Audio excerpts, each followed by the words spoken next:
News out of Brazil. The country's Supreme Court says former President Jair Bolsonaro will be standing trial for attempting a coup following the last election in 2022. We can now go across to our correspondent Tim Vickery standing by in Rio. Tim, what exactly does this ruling mean?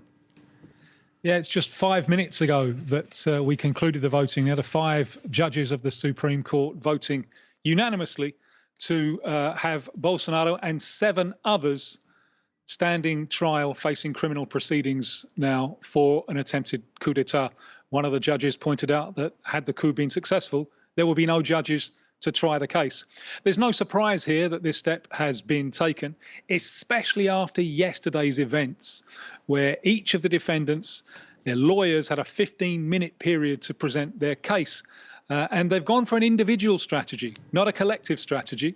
And each of the lawyers for all of the defendants, they all said, yes, there had been an attempted coup d'etat, but my guy wasn't involved. So if everyone's agreed that there was an attempted coup d'etat, someone has to have been guilty. And the rationale is that this started with Bolsonaro, especially with his attempts to delegitimize Brazil's election system and therefore use that as a pretext to stay in power. So Bolsonaro and the other 7 are now facing criminal proceedings with long jail time, a serious possibility.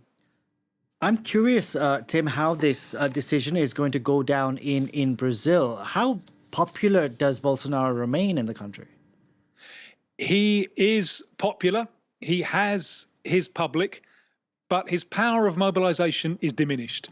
He tried to stage rallies in the country a few days ago to muster support for him in this case, and the turnout, I think, from his point of view, was disappointing.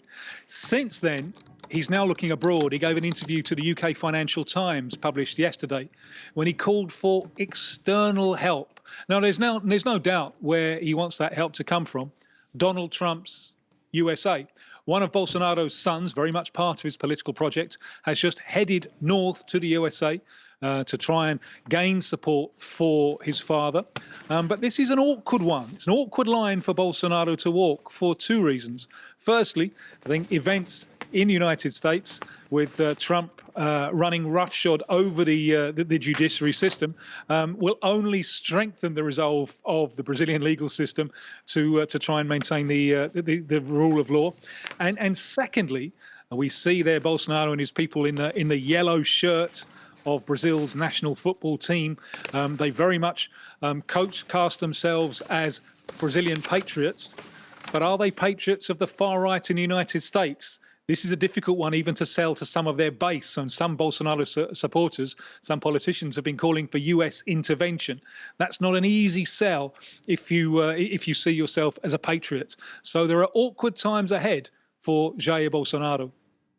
Tim, thank you very much for the update. Tim Vickery reporting there for us from Rio.